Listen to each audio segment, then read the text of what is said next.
Good morning dear student. Brightson senior secondary school की online classes में आपका स्वागत है।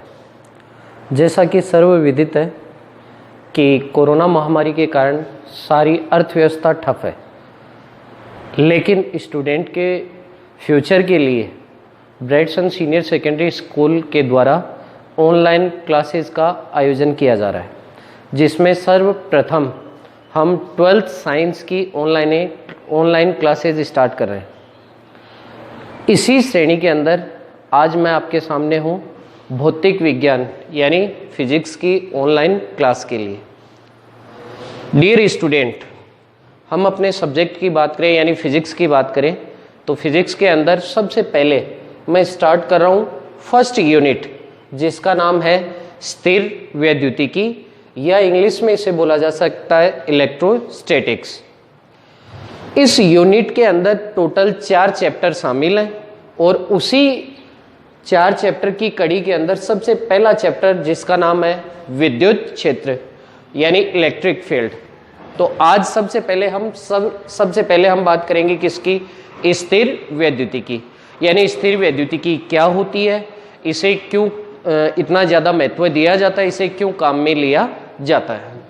तो देखिए डियर स्टूडेंट, आप लोगों ने 11th क्लास में पढ़ा था। जब आप 10th से 11th क्लास में हुए तो आप लोगों ने देखा कि आपके पास एक नया सब्जेक्ट आया जिसका नाम था भौतिक विज्ञान यानी फिजिक्स। तो फिजिक्स के अंदर हम ये देखते हैं कि इतना ज़्यादा मटेरियल होने के कारण टोटल फिजिक्स को हमने कुछ छोटी छोटी ब्रांच के रूप में डिवाइड कर रखा है, और उसी ब्रांच के अंदर उसी प्रकार की ब्रांच में से एक फर्स्ट ब्रांच है जिसका नाम है इलेक्ट्रोस्टैटिक्स या स्थिर वैद्युतिकी। देखिए इलेक्ट्रोस्टैटिक्स या स्थिर वैद्युतिकी क्या चीज है, तो इस बात को समझने के लिए मैं इस इलेक्ट्रोस्टैटिक्स शब्द के 2 टुकड़े कर रहा हूं। यहां पर आप इधर देख सकते हैं आराम से। इस भाग को मैं समझाने के लिए काम में ले रहा हूं, और बाकी जो भी मैटर है मैं इधर पहले से ही प्रिपेयर है। आप अच्छे से इसको नोट्स वगैरह के अंदर प्रिपेयर भी कर सकते हैं। चलो तो देखिए हमारे पास में शब्द है इलेक्ट्रोस्टैटिक्स। तो इलेक्ट्रोस्टैटिक्स के हम जब 2 टुकड़े करते हैं तो हमारे पास में एक शब्द बनता है इलेक्ट्रो और दूसरा शब्द बनता है जिसे हम बोल सकते हैं स्टैटिक्स। तो देखना सब लोग, इलेक्ट्रो एक इंग्लिश वर्ड है, इसी प्रकार स्टैटिक्स भी एक इंग्लिश का शब्द है। इलेक्ट्रो का मतलब है वैद्युत, हिंदी में इसे बोला जाता है वैद्युत, या फिर इसका दूसरा नाम है जिसे कहा जाता है आवेश। ठीक है। इसी प्रकार हमारे पास में दूसरा शब्द है जिसे हमने कहा है स्टैटिक्स। स्टैटिक्स का हिंदी में मतलब होता है स्थिर। स्थिर का मतलब आप सभी लोग जानते हैं। स्थिर का मतलब जो एक जगह हो, पृथ्वी के सापेक्ष एक ही स्थान पर पड़ा हो, जिसके कोऑर्डिनेट्स चेंज नहीं हो, उसे कहा जाता है स्थिर या स्टैटिक्स। और दूसरा शब्द है जिसका मतलब जैसे मैंने अभी बताया वैद्युत या आवेश। अब इन दोनों बातों को आप आपस में जोड़िए, देखना बड़ी सिंपल सी डेफिनेशन बन जाएगी स्थिर वैद्युतिकी की। भौतिक विज्ञान हम बात कर रहे थे कि स्थिर वैद्युतिकी एक ब्रांच है, शाखा है। तो शाखा तो हो ही गई, तो हम क्या लिखेंगे? देख लीजिए, इधर देखना सब लोग। भौतिक विज्ञान यानी फिजिक्स, भौतिक विज्ञान की वह शाखा जिसके अंतर्गत हम क्या करेंगे? अध्ययन करेंगे। किसका अध्ययन करेंगे? स्थिर आवेश और उसके गुणधर्मों का। यानी आवेश के बारे में आप अगर स्टार्टिंग से पढ़ रहे हैं कि आवेश क्या होगा, ये कब रिएक्ट करेगा, ये कब रिएक्ट नहीं करेगा, इसकी पहचान क्या होगी, इसके गुणधर्म क्या होंगे, तो इन सब बातों का अध्ययन जिस शाखा में हम करेंगे उस शाखा को क्या कहा जाता है? स्थिर वैद्युतिकी या इलेक्ट्रोस्टैटिक्स। तो आप यहां पर देख सकते हैं, आराम से देखिए, भौतिक विज्ञान की वह शाखा जिसमें किसका अध्ययन कर रहे हैं? स्थिर आवेश और उसके गुणधर्मों का। भौतिक विज्ञान की वह शाखा जिसके अंतर्गत स्थिर आवेश और उसके गुणधर्मों का अध्ययन किया जाता है, क्या कहलाती है? स्थिर वैद्युतिकी कहलाती है। कोई दिक्कत है इसमें? आप आराम से समझ सकते हैं, एक बार नहीं, 2 बार नहीं, 5 बार पढ़िए। बड़ी सिंपल सी डेफिनेशन बन गई, हमने बस इस शब्द के टुकड़े किए हैं। एक शब्द बना हमारे पास में इलेक्ट्रो, दूसरा बना स्टैटिक्स, यानी स्थिर आवेश का अध्ययन जहां पर हम करेंगे फिजिक्स के अंदर, उस शाखा को आप क्या कहेंगे? स्थिर वैद्युतिकी। चलो भाई अब आगे चलते हैं। अब देखिए इसमें आपने स्थिर वैद्युतिकी की डेफिनेशन यानी परिभाषा तो पढ़ ली, लेकिन आपके सामने एक नई समस्या पैदा हो गई। आपने क्या देखा कि स्थिर का मतलब तो चलो डेली लाइफ के अंदर भी हम काम में लेते हैं, इसलिए स्थिर शब्द में हमें कोई प्रॉब्लम नहीं थी। लेकिन एक नई चीज आ गई हमारे सामने, जिसे हमने क्या कहा? वैद्युत या फिर आवेश। तो अब हमें किसको समझना पड़ेगा? हमें समझना पड़ेगा किसको? आवेश को। आवेश क्या होता है, इसके गुण धर्म क्या क्या है, ये सारी डिटेल हम इस फर्स्ट चैप्टर में पढ़ेंगे। इस यूनिट का पहला चैप्टर है, जिसका नाम मैंने पहले भी बताया, जिसका नाम है विद्युत क्षेत्र। और इस पहले चैप्टर के अंदर, पूरे चैप्टर के अंदर सबसे पहले तो हम पढ़ेंगे किसके बारे में? आवेश के बारे में। आवेश क्या होगा, उसके गुण धर्म क्या होंगे, उन्हें किस प्रकार से हम पेपर के ऊपर रिप्रेजेंट कर सकते हैं, उन्हें किस प्रकार से हम समझ सकते हैं। फिर हम ये देखेंगे कि यदि कोई वस्तु है, उस वस्तु को आपने आवेशित कर दिया, आवेश नाम का उसमें गुण उत्पन्न कर दिया, तो उस वस्तु के कारण क्या प्रभाव उत्पन्न होंगे, वो वस्तु किस प्रकार से हमारे सामने रिएक्ट करेगी।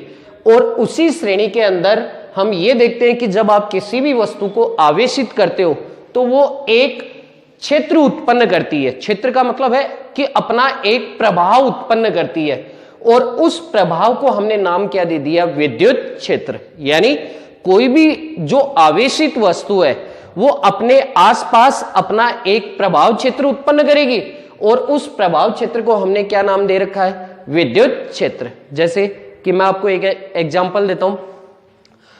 सपोज कीजिए कि जैसे आप एक स्टूडेंट की बात करें कि क्लास के अंदर कोई भी एक स्टूडेंट है, उसने जिद पकड़ ली कि उसे तो एक मल्टीमीडिया मोबाइल चाहिए, तो वो जिद सबसे पहले किसके पास करेगा? वो जिद सबसे पहले करेगा अपने प्रभाव क्षेत्र में। तो उसका प्रभाव क्षेत्र क्या है? उसका प्रभाव क्षेत्र है उसके पेरेंट्स। ठीक है, इसी प्रकार से जैसे जैसे आप बड़े हुए, आप कमाने लग गए, तो आपका प्रभाव क्षेत्र, आपका इलाका, आपका दायरा, आपका जो भी प्रभाव क्षेत्र है वो बढ़ गया। यानी अब आपके पेरेंट्स के अलावा भी बाहर आपको 2-4 लोग मिलेंगे जो आपकी बातें मानेंगे, वो आपका प्रभाव क्षेत्र है।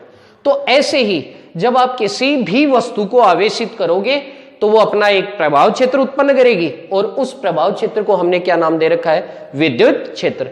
तो जो ये पहला चैप्टर होगा वो पूरा का पूरा किसके बारे में होगा? विद्युत क्षेत्र के बारे में। लेकिन समस्या देखो अभी भी वही की वही है। समस्या क्या है? विद्युत क्षेत्र को हम तब समझ पाएंगे जब सबसे पहले हम किसको समझेंगे? आवेश को। तो चलिए आवेश की बात करते हैं। देखिए आवेश की हम सिंपली 3 परिभाषाएं, आवेश को हम 3 प्रकार से परिभाषित कर सकते हैं। सबसे पहले बड़ी इजी और आसान भाषा में हम बात करें तो हम ये कह सकते हैं कि किसी भी पदार्थ के अंदर उत्पन्न ऐसा गुण जिसके कारण वो पदार्थ है वो सामान्य से एक अलग व्यवहार प्रदर्शित करे, उस गुण को हम क्या कहेंगे? आवेश। अब देखिए सब लोग गौर से समझना, मैं एक एग्जांपल दे रहा हूं। जैसे मैं सिंपल इस चौक की बात करता हूं, ठीक है, सब गौर से समझना। ये चौक है, इस चौक को हम काम में ले रहे हैं बोर्ड के ऊपर लिखने के लिए, ठीक है। मैं इस चौक को अपने हाथ के ऊपर ऐसे रख देता हूं, अब पास में कोई दूसरी चौक भी रख रहा हूं इसके, तो हम ये देख रहे हैं कि दोनों अपने अपने स्थान पर पड़ी है। ना तो पहली चौक दूसरी चौक को अपनी ओर आकर्षित कर रही है, ना ही प्रतिकर्षित कर रही है, यानी ना तो अपनी ओर खींच रही है और ना ही दूर धक्का मार रही है। ये चौक का सामान्य गुण है। ये इस चौक का क्या है? सामान्य गुण, कि ये चौक है वो किसी दूसरी चौक को, अपने पास पड़ी चौक को ना तो आकर्षित करेगी और ना ही प्रतिकर्षित करेगी। ये इस चौक का सामान्य गुण है। अगर चौक ऐसा कर रही है कि ना तो आकर्षित कर रही है ना ही प्रतिकर्षित, तो हम ये कहेंगे कि ये चौक कौन सी अवस्था में है? ये चौक है न्यूट्रल, यानी जिसे हम क्या कहेंगे? उदासीन। ठीक है, अगर ये 2 चौक है वो 2 चौक उदासीन है तो ये अपना सामान्य व्यवहार प्रदर्शित करेंगी, और सामान्य व्यवहार ये है कि ये ना तो किसी एक दूसरी चौक को अपनी ओर आकर्षित कर रही है और ना ही प्रतिकर्षित। ठीक है, लेकिन अगर हमने इस चौक को क्या कर दिया, इस चौक को हमने कर दिया आवेशित, इस चौक को हमने क्या कर दिया आवेशित, तो हम ये देखते हैं कि ये चौक अपने पास में पड़ी चौक को या तो अपनी ओर क्या करेगी आकर्षित, या फिर क्या करेगी प्रतिकर्षित। तो इस चौक का क्या ये सामान्य व्यवहार है? नहीं है। इस चौक का सामान्य व्यवहार क्या था? चौक का सामान्य व्यवहार ये था कि जब ये अपने स्थान पे पड़ी रहेगी तो ना तो किसी दूसरी चौक को अपनी ओर आकर्षित करेगी, ना ही प्रतिकर्षित। लेकिन हमने चौक को क्या किया आवेशित, और आवेशित करने के बाद में हमने क्या देखा कि ये चौक अपने पास में पड़ी किसी भी चौक को या तो आकर्षित करेगी या फिर प्रतिकर्षित। तो इसके व्यवहार में क्या हो गया बदलाव, और ये बदलाव कब हुआ? जब ये चौक क्या बन चुकी है आवेशित। तो हम एक सिंपल जो किसी को भी समझ में आए ऐसी भाषा में बात करें तो हम ये कह सकते हैं कि आवेश का मतलब है कि किसी भी पदार्थ में उत्पन्न वह गुण जिसके कारण पदार्थ अपने सामान्य से एक अलग व्यवहार दर्शाए, अपने अंदर एक अलग गुण प्रदर्शित करे, अलग व्यवहार दर्शाए, तो उस गुण को, उस व्यवहार को क्या कहा जाता है आवेश। अब ये तो एक सिंपल सी भाषा में बात हो गई, लेकिन इसे फिजिक्स की भाषा में या विज्ञान की भाषा में हम परिभाषित करें तो हम दो प्रकार से परिभाषित कर सकते हैं। नंबर एक, जैसा मैंने अभी बताया था, क्या बनेगी परिभाषा? किसी भी पदार्थ में उत्पन्न वह गुण जिसके कारण पदार्थ अन्य पदार्थों को या तो क्या करे आकर्षित या क्या करे प्रतिकर्षित, तो इस प्रकार के गुण को हम क्या कहेंगे आवेश। तो परिभाषा क्या बनी? किसी भी पदार्थ में उत्पन्न वह गुण जिसके कारण पदार्थ अन्य पदार्थों को आकर्षित अथवा प्रतिकर्षित करे, तो पदार्थों के इस गुण को क्या कहा जाता है आवेश। ठीक है।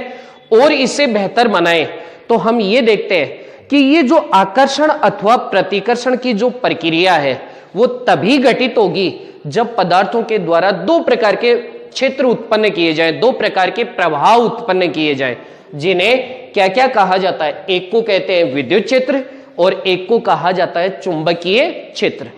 तो हम ये भी कह सकते हैं, इसी परिभाषा को मोल्ड करते हुए, मोड़ते हुए हम ये भी बोल सकते हैं कि किसी भी पदार्थ का वह गुण जिसके कारण पदार्थ द्वारा, जिसके अंदर उत्पन्न हो रहा है, पदार्थ के द्वारा किसकी उत्पत्ति होगी? या तो विद्युत क्षेत्र की या फिर किसकी उत्पत्ति होगी? चुंबकीय क्षेत्र की। तो इस प्रकार के गुणों को क्या कहेंगे हम? पदार्थ के इस प्रकार के गुण को क्या कहेंगे? इस प्रकार के गुण को कहा जाता है आवेश। तो देखो, तीन प्रकार की आवेश की परिभाषाएं बनी है। आप किसी भी प्रकार की परिभाषा को काम में ले सकते हैं। सिंपल एक सामान्य भाषा में बात करें तो हम ये कह सकते हैं कि किसी भी पदार्थ में उत्पन्न वह गुण जिसके कारण पदार्थ अपने सामान्य से अलग व्यवहार प्रदर्शित करे, इस प्रकार के गुण को क्या कहेंगे? पदार्थ का आवेश। नंबर दो, दूसरी परिभाषा क्या बनेगी? दूसरी परिभाषा बनेगी कि किसी भी पदार्थ में उत्पन्न वह गुण जिसके कारण पदार्थ अन्य पदार्थों को या तो क्या करे आकर्षित या फिर क्या करे प्रतिकर्षित। तो परिभाषा बन गई, किसी भी पदार्थ में उत्पन्न वह गुण जिसके कारण पदार्थ अन्य पदार्थों को आकर्षित अथवा प्रतिकर्षित करता है, इस प्रकार का गुण पदार्थ का क्या कहलाएगा? आवेश। और नंबर तीन, इसी को आकर्षण प्रतिकर्षण कब होगा? जब पदार्थ के अंदर के पदार्थ के द्वारा क्या उत्पन्न होगा? या तो विद्युत क्षेत्र या चुंबकीय क्षेत्र। तो हम क्या कह सकते हैं? तीसरी परिभाषा बनेगी कि किसी भी पदार्थ का वह गुण जिसके कारण पदार्थ के द्वारा किसकी उत्पत्ति हो? या तो विद्युत क्षेत्र की या फिर चुंबकीय क्षेत्र की। तो हम कह सकते हैं किसी भी पदार्थ का वह गुण जिसके कारण पदार्थ द्वारा विद्युत क्षेत्र अथवा चुंबकीय क्षेत्र की उत्पत्ति होती है, इस प्रकार के गुण को पदार्थ का क्या कहते हैं हम? आवेश। अब देखिए, थोड़ी सी इसमें और आगे की बात करते हैं हम। चलो, हमें पता चल गया कि आवेश किसे कहा जाता है, लेकिन और इससे जुड़ी हुई दो बातें और जिनको मैंने यहां पर एरो लगा के लिख रखा है, आप थोड़ा गौर से समझना। अभी ये सिंपल चौक है, चौक कौन सी अवस्था में रहेगी? सामान्य गुण की बात करें, सिंपली कोई भी पदार्थ किसी भी स्थान पर रहेगा तो सबसे पहले वो अपनी सामान्य अवस्था में रहेगा, और सामान्य अवस्था का मतलब वो कौन सी अवस्था में रहेगा? उदासीन। तो ये चौक अभी कौन सी अवस्था में है? उदासीन। ठीक है। मैंने इसके ऊपर कोई भी प्रक्रिया लागू की और इसके सामान्य गुणों को मैंने चेंज कर दिया। सामान्य गुणों को चेंज किया तो ये चौक अब क्या बन चुकी है? आवेशित। पहले कैसी थी? उदासीन। अब क्या हो गई है? आवेशित। उदासीन का ही एक दूसरा नाम होता है जिसे कहा जाता है अनावेशित। या तो बोल सकते हैं आप उदासीन, या फिर दूसरा नाम इसका बोला जा सकता है अनावेशित। तो चौक पहले कैसी थी? अनावेशित। अब हमने इसके ऊपर कुछ भी प्रक्रिया लागू की, कोई भी घटनाक्रम इसके ऊपर लागू किया और हमने चौक को क्या बना दिया? आवेशित। तो अनावेशित से आवेशित बनाने की जो प्रक्रिया है, कोई भी पदार्थ है उसको अनावेशित से आवेशित बनाने की जो प्रक्रिया है, उस प्रक्रिया का नाम होता है आवेशन। उस प्रक्रिया को क्या बोला जाता है? आवेशन। ठीक है। इसी प्रकार जब भी आप किसी पदार्थ के अंदर, जैसे चौक की बात कर रहे थे हम, तो किसी भी पदार्थ के अंदर अगर आवेश नामक गुणों की आप उत्पत्ति करते हो, जिस पदार्थ के अंदर कौन सा गुण उत्पन्न होता है? आवेश नाम का गुण उत्पन्न होगा। तो उस पदार्थ को हम, जब आवेश नामक गुण नहीं थे तब तो क्या बोल रहे थे? अनावेशित। लेकिन जैसे ही उसमें ये आवेश नामक गुण उत्पन्न होगा तो उसे क्या कहा जाएगा? उसे कहा जाएगा आवेशित वस्तु। ठीक है। तो अब देखिए इसके अंदर अभी फर्स्ट क्लास के अंदर हमने क्या क्या पढ़ा, थोड़ा सा रिपीट कर देता हूं, थोड़ा गौर से सुनिए। सबसे पहले हमने देखा कि हमारी फर्स्ट यूनिट थी जिसका नाम था स्थिर वैद्युतिकी, जिसको समझने के लिए हमने इलेक्ट्रोस्टैटिक, जो कि इसका इंग्लिश वर्ड है, इसके हमने दो टुकड़े किए। एक नाम है इलेक्ट्रो, दूसरा है स्टैटिक्स। इलेक्ट्रो का मतलब है आवेश, सिंपल, और स्टैटिक का मतलब है स्थिर। भौतिक विज्ञान की वह शाखा जिसके अंतर्गत किसका अध्ययन करें? स्थिर आवेश और उसके जुड़े हुए गुणधर्मों का। इस प्रकार की शाखा को हम क्या कहते हैं? स्थिर वैद्युतिकी या इलेक्ट्रोस्टैटिक। मैंने यहाँ पर इसके कुछ उपयोग भी लिख रखे हैं।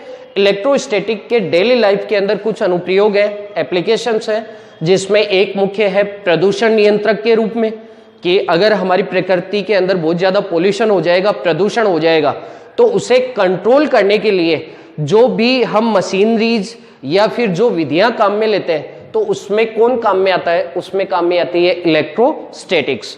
इसी प्रकार से डेली लाइफ के अंदर एक सबसे ज्यादा अनुप्रयोग की एक युक्ति है जिसे हम बोलते हैं फोटोकॉपी मशीन।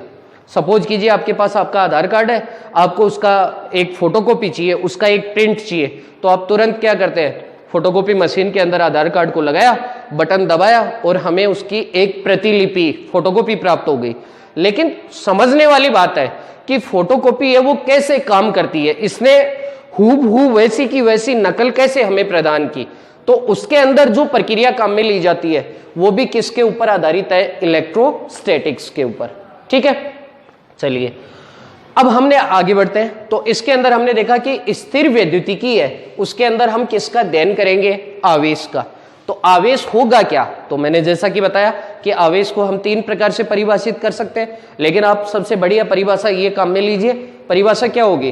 कि किसी भी पदार्थ का वह गुण जिसके कारण पदार्थ द्वारा किसकी उत्पत्ति होगी? या तो विद्युत क्षेत्र या फिर किसकी? चुंबकीय क्षेत्र की। इस प्रकार के गुणों को हम, पदार्थ के इस प्रकार के गुणों को हम क्या कहेंगे? आवेश। जिस पदार्थ के अंदर आवेश उत्पन्न होगा, जिस पदार्थ में क्या उत्पन्न होगा? आवेश, उस पदार्थ को क्या कहा जाएगा? आवेशित पदार्थ या आवेशित वस्तु। और जिसके अंदर आवेश नामक गुण नहीं होगा उसे हम बोलेंगे अनावेशित वस्तु या अनावेशित पदार्थ। अब सवाल उठा कि कोई भी पदार्थ तो वो सामान्य अवस्था के अंदर तो अनावेशित रहेगा, और उसके ऊपर कोई भी घटनाक्रम लागू करेंगे तो उसके द्वारा, उस घटनाक्रम के द्वारा वो अनावेशित से किस में बदल जाएगा? आवेशित में। और इस प्रकार की प्रक्रिया को हम क्या कहेंगे? आवेशन। यानी आवेशित, अनावेशित से आवेशित बनाने की जो प्रक्रिया है उसे क्या कहा जाएगा? आवेशन। Thank you.